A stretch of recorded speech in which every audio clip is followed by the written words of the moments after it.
Invitons à ouvrir vos Bibles avec nous au psaume 11.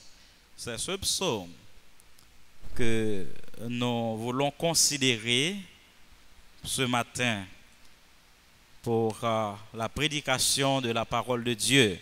Psaume 11. Et pendant que vous cherchez ce psaume,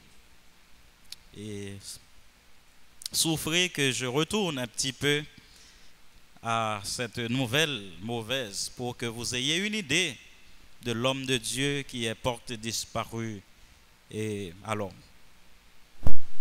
qui n'est plus avec nous. Pasteur Simon était pasteur de l'Assemblée Shalom Baptiste Fondamentale à Delma 33, là où se trouve pasteur Maxime Pierre aujourd'hui. Ok, c'est lui qui était le pasteur de cette église-là. Maintenant, revenu au pays après ses études, pasteur Pierre a été invité pour prendre la parole un dimanche et pasteur Simon a trouvé que c'est pasteur Pierre qui doit être le pasteur de l'église parce que lui, il se sent plus à l'aise en province et c'est pourquoi il était retourné à Gaumont. Écoutez mes frères et sœurs, à Gaumont, il était retourné là pour être pasteur d'une petite église. Il est bien formé, il a étudié au STEP, il a étudié la sociologie à la faculté d'ethnologie ici, donc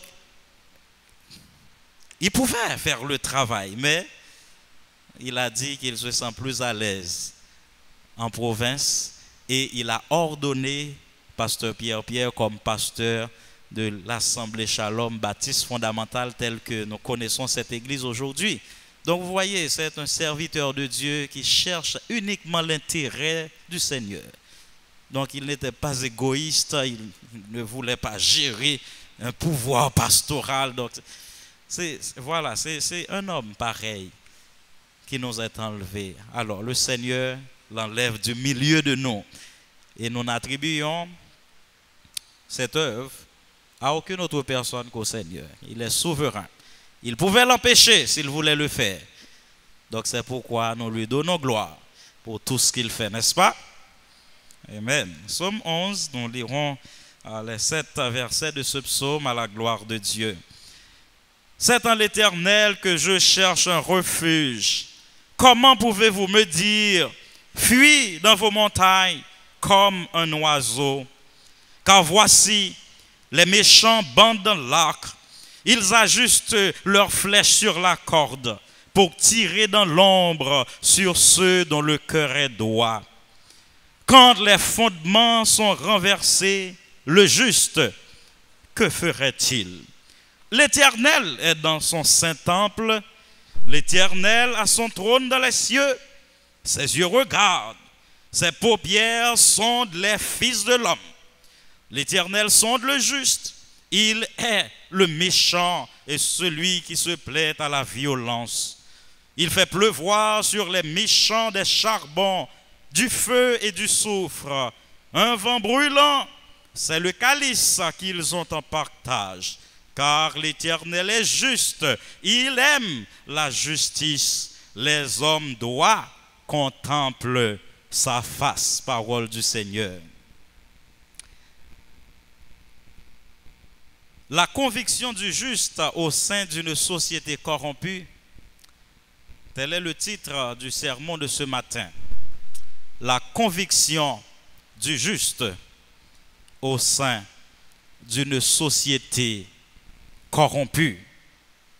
Quand les fondements sont renversés, le juste, que ferait-il?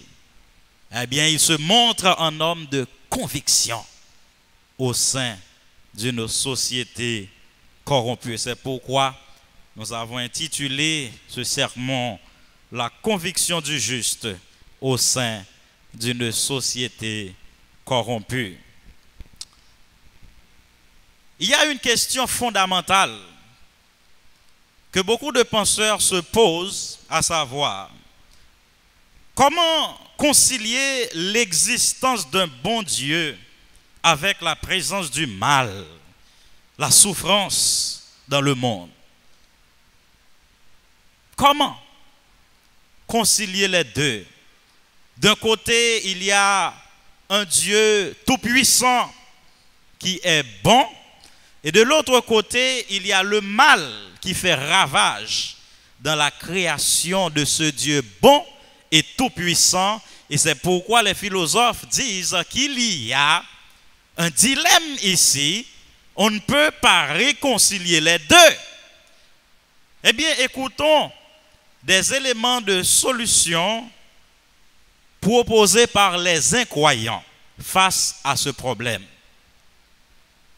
Les non-croyants disent, premièrement, alors certains non-croyants disent qu'il n'y a point de Dieu. Donc, ils nient carrément l'existence de Dieu. Ils disent, oh, Dieu n'existe pas. Parce que il ne peut pas y avoir un Dieu à la fois bon et tout-puissant d'une part, et qui laisse le mal ravager sa création de cette manière. Ils disent que Dieu n'existe pas. Donc ils nient carrément l'existence de Dieu, mais nous savons qu'il n'existe pas d'athée au sens strict du terme, n'est-ce pas? Les athées disent que Dieu n'existe pas, mais on a posé la question à un homme qui se dit athée. On lui a demandé, mais êtes-vous fier d'être athée? Et il dit, oh oui, moi je suis très fier d'être athée, parce que mon aïeul grand-père était athée, mon grand-père était athée, et mon père était athée, et grâce à Dieu, moi aussi je suis athée. Donc, il n'existe pas d'athée au sens strict du terme. Donc ça, c'est un premier élément de réponse qu'il donne, les incroyants. Mais il y a certains incroyants qui disent aussi, si Dieu existe, il n'est pas bon. Donc il nie la bonté de Dieu. Il dit, ah oui, Dieu existe, mais il peut être tout puissant, mais il n'est pas bon, parce que s'il était bon alors qu'il est tout puissant, il devrait faire quelque chose contre le mal. Ça, c'est un deuxième groupe d'incroyants. Maintenant, il y a un troisième groupe de païens, d'incroyants, qui disent que Dieu existe, mais il est impuissant devant le mal.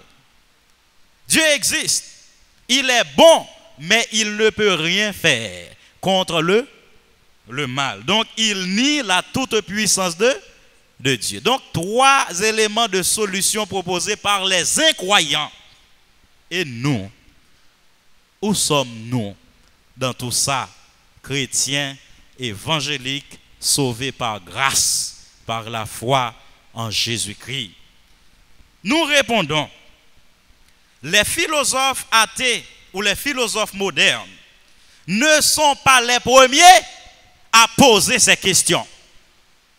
Ce ne sont pas ces gens-là qui sont les plus intelligents du monde en posant le problème de l'existence d'un Dieu bon et tout-puissant et puis qui laisse le mal ravager sa création. Donc ces questions-là ont été posées très tôt dans l'histoire par tant de croyants fervents, tant de héros de la foi, comme Habakkuk, qui a posé le problème du silence de Dieu devant le mal. Job, qui a posé le problème de la souffrance du juste. Pourquoi est-ce que c'est le juste qui souffre? Et il y a Asaph aussi, dans Psaume 75, qui pose le problème de la prospérité des méchants. Comment est-ce que c'est les méchants qui progressent dans la société, qui ont de l'argent, qui ont de belles voitures, alors que beaucoup de justes vivent dans le manque, dans la pénurie, et certains d'entre eux arrivent à vivre avec beaucoup de difficultés. Donc ce ne sont pas les philosophes athées ou modernes qui ont posé ces questions fondamentales les premiers. Longtemps avant eux, des croyants fervents en Dieu ont posé cette question, mais le fait d'avoir posé cette question ne les avait pas amenés à nier l'existence de Dieu ou à abandonner la foi. Ainsi, ces hommes de Dieu nous ont laissé un bon exemple à suivre quand nous constatons que les fondements sont renversés. David fut l'un de ces hommes.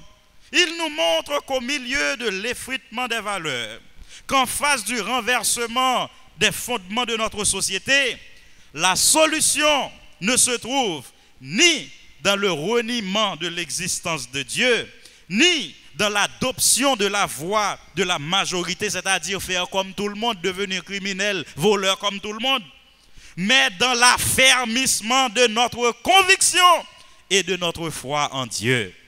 Quand les fondements sont renversés, le juste, que fera-t-il? Eh bien, il renforce sa conviction en Dieu. Quand les nouvelles sont mauvaises, et quand il n'est question que de guerre, de violence, de crimes, de corruption et d'agitation politique, David nous rappelle que nous pouvons nous élever au-dessus des circonstances de la vie en fixant nos regards sur le Seigneur. Ainsi, mes frères et sœurs, au milieu d'une société marquée par la dépravation totale, par la criminalité atroce, le croyant doit renforcer sa foi en Dieu. Dans les 7 versets du psaume 11, Dieu nous donne 3 axes autour desquels tourne la conviction du juste au sein d'une société corrompue et criminelle. 3 axes autour desquels tourne la conviction du juste au sein d'une société corrompue et criminelle. Le premier axe, nous le trouvons aux 2 premiers versets du psaume 11. C'est que le juste reste convaincu de la protection de Dieu, n'est-ce pas? Le juste reste convaincu de la protection de Dieu. Considérons, mes frères et sœurs, le contexte historique du psaume 11. Saül voulait avoir la peau de David. David a été traqué de toutes parts. Il s'est réfugié au désert de Paran. Là, il ne se sentait pas en sécurité. Il s'est réfugié au désert de Mahon. Là encore, il ne se sentait pas en sécurité. Il s'est réfugié au désert de Juda. Là encore, il ne se sentait pas en sécurité. Finalement, il a pris refuge au pays ennemi, dans le pays des Philistins. Mais David s'est posé une question. Il dit, mais je ne peux pas me donner toute cette peine à chercher refuge à tort et à travers. C'est l'Éternel qui peut garantir ma sécurité. Mes chers amis, quand les choses vont de mal en pire, nous avons tendance à laisser le pays. Mais sachez que ce n'est pas le Canada, ce n'est pas les États-Unis qui puissent garantir notre sécurité, mais c'est l'Éternel des armées. Restons là où le Seigneur nous a placés. David s'est posé la question, mais il dit, mais finalement, qu'est-ce que je fais? C'est dans l'Éternel que je cherche un refuge. Ce n'est pas dans les déserts. Et c'est pourquoi on ne peut plus me demander de fuir. On ne peut plus me demander de laisser. C'est en l'Éternel que je cherche un refuge. L'affirmation de David au verset 1er, c'est en l'Éternel que je cherche un refuge, c'est-à-dire un endroit où se cacher au temps du danger. C'est l'état d'esprit du psalmiste, n'est-ce pas? Un sentiment qui traverse tout le psaume. C'est une réponse que David donne aux gens qui lui a conseillé de prendre la fuite pour sa protection personnelle. Et cette réponse implique clairement que David est déterminé à se confier en l'Éternel. Notre sécurité ne dépend pas d'un endroit. Notre sécurité dépend de la toute-puissance de Dieu. Il y a des gens qui sont protégés par des sécurités, des agents de sécurité de toutes parts. Mais cela ne les empêche pas de tomber sous des armes. L'Éternel seul peut garantir la sécurité. David affirme, c'est en l'Éternel que je cherche un refuge. Mes chers amis, il dit, mais comment pouvez-vous me dire, fuis dans vos montagnes, c'est-à-dire dans les déserts, dans les lieux de refuge habituels? Comment pouvez-vous me dire fuis dans vos montagnes comme un oiseau? Remarquons la question rhétorique basée sur l'affirmation que nous trouvons à la deuxième partie du premier verset. Les montagnes en Palestine étaient regardées comme des lieux de sécurité, des lieux de refuge pour ceux qui sont en danger. Dans leur grotte, dans leur hauteur, ceux qui étaient en danger pouvaient trouver refuge, pouvaient trouver la sécurité, car là, ils pouvaient se cacher et pouvaient se défendre facilement. Cette possibilité n'était pas aussi viable dans les plaines et les vallées. Les vallées et les plaines offrent moins de sécurité naturelle. Donc il faut se réfugier sur les montagnes pour voir là où l'ennemi veut faire irruption. Ainsi, les montagnes en Palestine étaient devenues des lieux de retraite pour des voleurs et des bandits, mais aussi des lieux de retraite pour ceux-là qui étaient persécutés. Ils fuyaient là pour chercher refuge. Ainsi, les montagnes de Judée ont servi de refuge à David et à ses amis lorsqu'ils étaient persécutés par Saül. Ce sont sans doute les amis de David qui lui donnaient ce conseil de fuir dans les montagnes pour assurer sa sécurité. Cependant, mes frères et sœurs, la montagne peut-elle garantir ma sécurité comme l'Éternel le peut? Je ne crois pas. La montagne est-elle plus grande que l'Éternel qui l'a faite? Je ne crois pas. Fuir serait une preuve de manque de confiance en l'Éternel. Fuir comme un oiseau. Donc, on n'a pas seulement demandé à David de fuir, mais de fuir comme un oiseau. C'est la rapidité avec laquelle il devait prendre la fuite. Fuir. Instamment, instantanément, sans délai. Les versets 2 et 3. Car voici, les méchants bandent l'arc. Ils ajustent leurs flèches sur la corde pour tirer dans l'ombre sur ceux dont le cœur est droit. Mais David, quand les fondements sont renversés, le juste, que ferait-il? Voici le conseil des gens auquel David répond au verset 1er. Il ne faut pas penser, mes frères et sœurs, que le conseil des gens était irrationnel. Non! C'était un conseil basé sur une réalité. Il y avait un danger tangible, un mal moral qui se traduisit en violence sociale. Ces personnes, peut-être bien intentionnées, avaient une raison concrète. Voici, disent-ils, les méchants bandent l'arc. Ils ajustent leurs flèches sur la corde pour tirer dans les ténèbres sur ceux dont le cœur est droit. Donc il y avait un danger tangible. Ils ne parlaient pas en l'air. Il y avait une menace réelle. Quand les fondements sont renversés, disait-il, le juste, que fera-t-il? Qu'est-ce que tu peux faire lorsque les bases de la société sont ébranlées? Tu ne pourras pas apporter les changements que vous voudriez, que tu voudras. Contre tous ceux qui veulent te tuer, tu ne pourras pas te défendre. La meilleure solution est de prendre la fuite. Voici le conseil des gens. C'est se mettre à couvert. Mais une âme qui a trouvé son repos en Dieu n'est pas comme un oiseau menacé par l'orage. Un oiseau qui vole ça et là, ne sachant pas où se réfugier. Notre confiance est en l'Éternel. Il est notre refuge, même au milieu d'un groupe de vagabonds, de criminels, de bandits.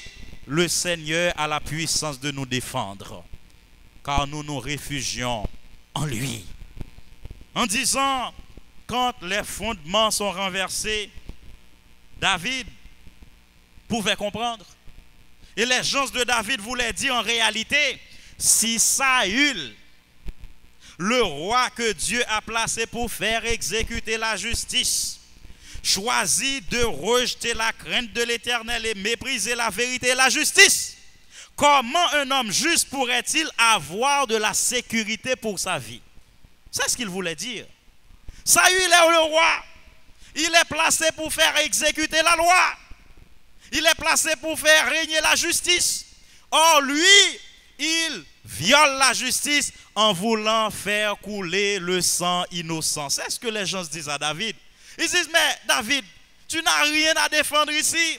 C'est le roi qui te traque. C'est lui le chef. C'est lui qui est placé pour faire exécuter la justice. Or, c'est lui qui est en train de violer la justice. Il veut te tuer sans raison. Il faut prendre la fuite. C'est comme s'il disait à David, écoute David, voilà la situation que tu es en train de vivre. Par conséquent, prends la fuite. Car si les hommes ont complètement détruit les fondements moraux, les fondements de la vérité et de l'équité, à quoi bon maintenant être juste? Il faut se retirer. Un commentateur répondant au nom de Kimchi suppose que ce verset réfère au massacre des prêtres perpétré par Saül. Parce que lors de l'une de ses fuites, David se rendait chez les prêtres dans le tabernacle. Il a demandé qu'on lui donne à manger et le sacrificateur lui a donné des pains de proposition qui étaient sur la table de l'Éternel dans le tabernacle. Et David a demandé au sacrificateur s'il pouvait avoir une arme quelque part dans le tabernacle. Le sacrificateur a répondu, mais nous n'avons pas d'arme excepté l'épée de Goliath que tu as tuée. Oh, David dit non, mais il n'y a pas mieux que ça. Eh bien, donne-moi l'épée de Goliath. Oh, il y avait un Édomite, un homme qui n'est pas israélite qui était là. Il voulait s'attirer les faveurs du roi. Il allait tout de suite trouver Saül pour dire que les prêtres complotent contre toi avec David. Et maintenant, le sacrificateur ont même donné à David l'épée de Goliath. Et Saül était entré dans une grande colère contre les prêtres de l'Éternel. Il a envahi la ville et il a massacré tous les prêtres. Et c'est pourquoi les gens de David disent que si Saül, qui est placé pour faire exécuter la justice, est en train de devenir un criminel, tu n'as rien à faire ici. Il faut prendre la fuite. Voilà la raison, mes frères et sœurs, à ces conseils qui paraissent salutaires, ces conseils qui savaient être importants, David a répondu, c'est en l'Éternel que je cherche un refuge.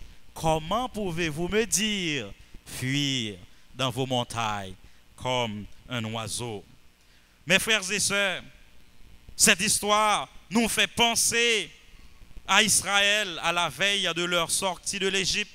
Alors que tous les Égyptiens pleuraient la disparition de leur premier-né, on n'a même pas entendu un chien aboyer à Gozan, là où se trouvait le peuple de Dieu. Quelle merveilleuse image de la protection de Dieu au sein du danger. Mes frères et sœurs, si c'est en l'Éternel que vous placez votre confiance, vous pouvez dormir en paix, car le Seigneur saura vous donner la sécurité dans votre demeure. Et si quelque chose arrive, il faut mettre ça sur le compte de l'accomplissement de la volonté de Dieu. Rien n'échappe à notre Dieu. Il est souverain, il est en contrôle, et nous verrons ça plus tard dans le psaume. Au milieu de l'insécurité à part au prince, quel est votre appui? Pensez-vous que le port d'une arme à feu soit la meilleure option? Nous ne disons pas que vous ne pouvez pas l'avoir. Mais si c'est là votre confiance et votre foi, vous êtes perdu. Vous êtes perdu. Quelle décision prenez-vous quand vos amis vous conseillent de violer un commandement de Dieu en vue de votre protection personnelle ou de votre sécurité? C'est une ruse du diable, mes chers amis. C'est une ruse du diable quand on vous conseille de prendre la fuite en dehors de la volonté de Dieu. Si l'Éternel vous dit de prendre la fuite, ok Seigneur, pas de problème. Mais si ce sont des gens qui vous disent de prendre la fuite en dehors de la volonté de Dieu, restez là où vous êtes, car le Seigneur saura vous protéger. C'est une ruse du diable. Prendre la fuite, en prenant la fuite, les mécréants, ils n'hésiteront pas de dire que notre foi n'était pas réelle, n'est-ce pas?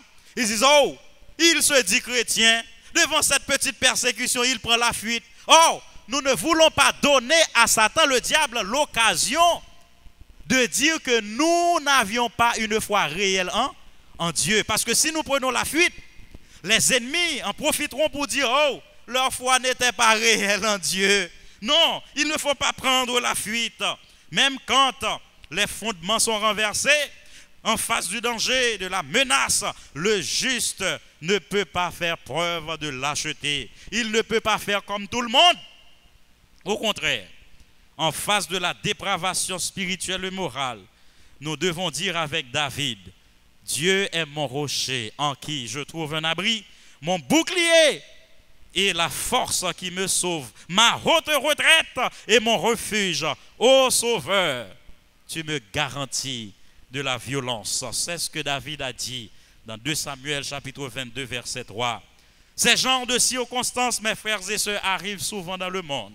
Et quand prendre la fuite devrait être la décision naturelle à prendre, la décision dictée par la sagesse humaine, le sentier du devoir est on ne peut plus clair. Nous devons rester là où nous sommes, là où Dieu nous a placés. Nous devons affronter le danger avec courage et remettre la situation tout entière entre les mains de Dieu. Prendre la fuite, c'est la prudence humaine contre la sagesse du Saint-Esprit. Le juste ne peut pas fuir la présence du juste, son refus de suivre la voie de la majorité sur le chemin du mal, peut être bien un moyen pour Dieu de bouleverser la conscience des méchants. Peut-être le devoir du juste, c'est de rester et dénoncer l'iniquité sous toutes ses formes au sein de la société. C'est exactement ce que David a compris. Dieu est le seul refuge exclusif de ses enfants. La sécurité ne se trouve pas dans les montagnes. La sécurité ne se trouve pas derrière les portes en fer forgé. La sécurité ne se trouve pas en ayant à ses côtés des armes à feu. La sécurité se trouve en l'Éternel des armées. 3 axes autour desquels tourne la conviction du juste quand les fondements sont renversés.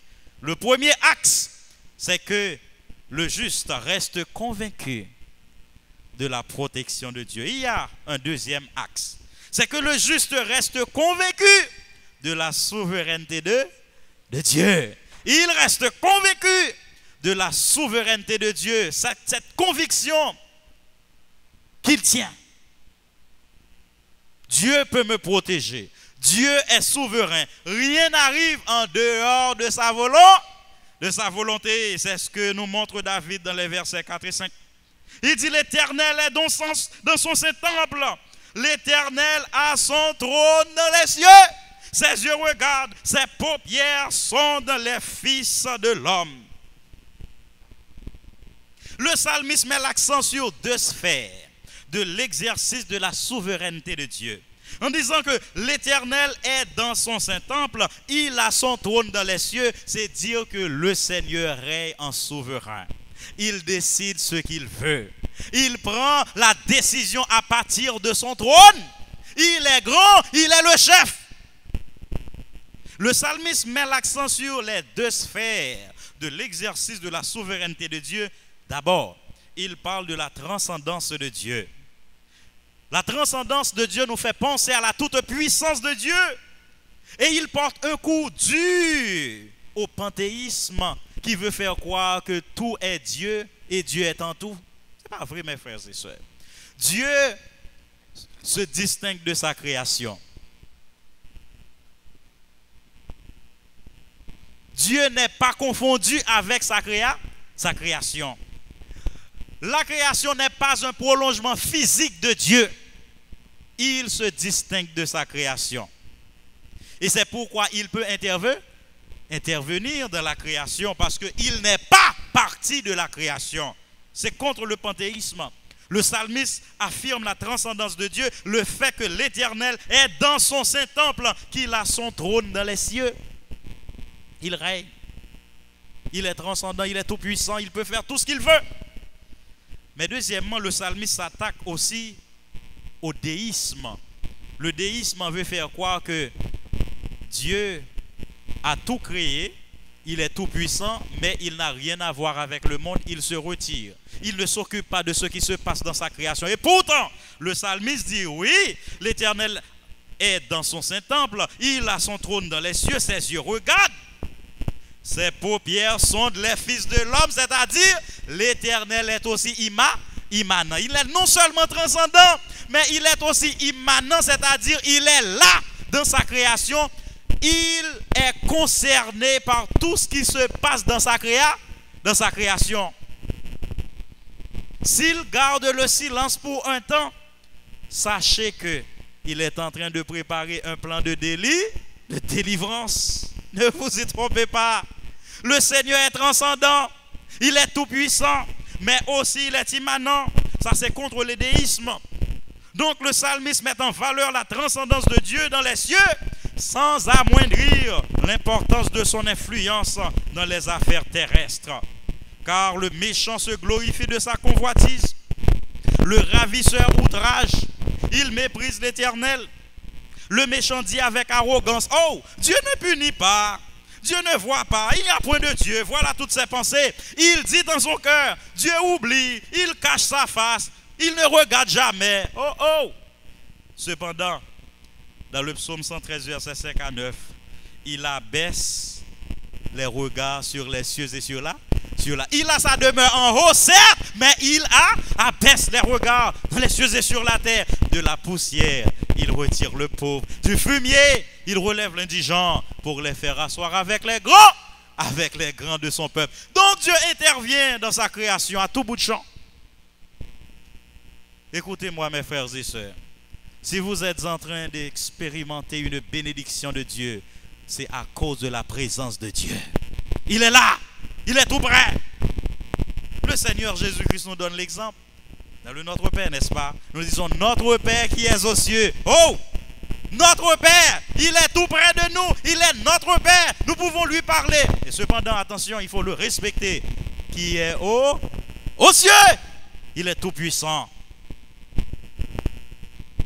Il n'est pas notre collègue, comme on dit. Dieu voit dans le plus profond secret. Psaume 139, n'est-ce pas? Ne vous y trompez pas, dit l'apôtre Paul. On ne se moque pas de Dieu. Ce qu'un homme aura semé, il le moissonnera aussi. Tant pis pour ceux-là qui se complaisent dans le mal, sachant que Dieu ne regarde pas. Dieu prend note. Il réglera l'affaire. Oh yes. Il réglera l'affaire, car il est juste. À quel désordre de la nature pourrait-on comparer les désordres de cette société quand la foi est méprisée, quand l'autorité des lois les plus justes sont méconnues, les liens de la famille foulés aux pieds et par conséquent les fondements sont renversés. Quand les fondements sont renversés, le juste, que fera-t-il? Que fera le juste? Alors, il dit que l'Éternel se souvient de toutes ces choses, que l'Éternel est sur son trône, que l'Éternel règne encore et il va régler l'affaire. L'Éternel est dans son saint temple, il est encore disponible. Nous pouvons le chercher, mes frères et sœurs. Nous pouvons encore trouver l'Éternel là où il a fait résider son nom.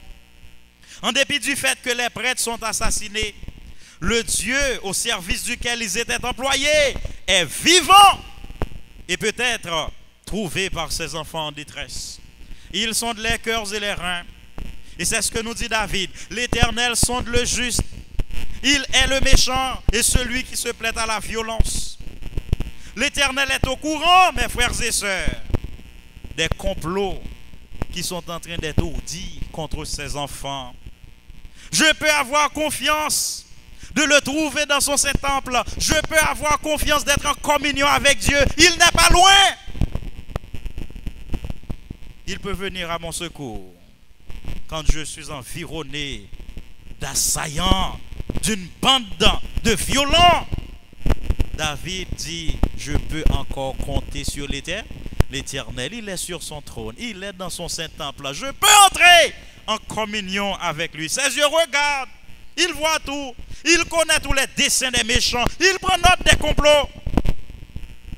Il est au courant des projets de destruction que les méchants sont en train de forger contre ses enfants.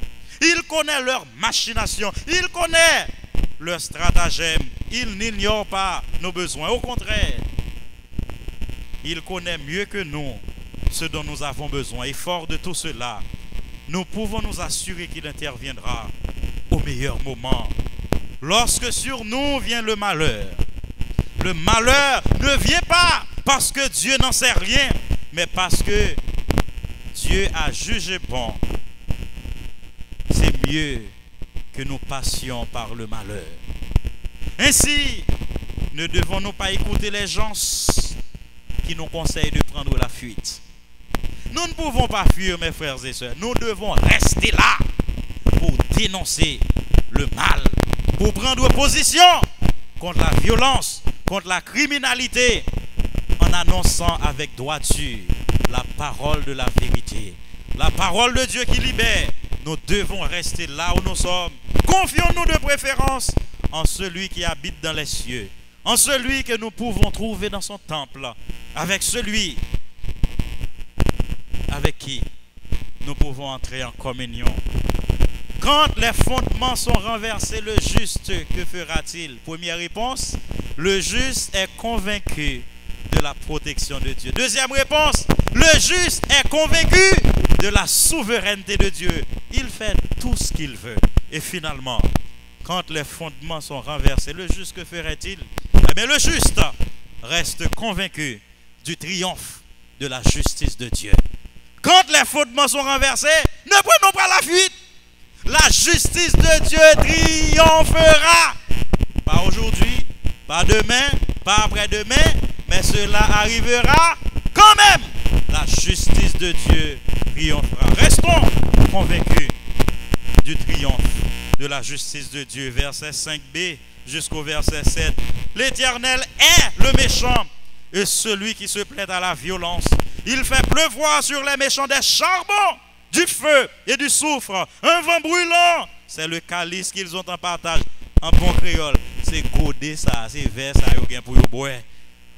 La fureur de Dieu, la colère de Dieu, car l'Éternel est juste.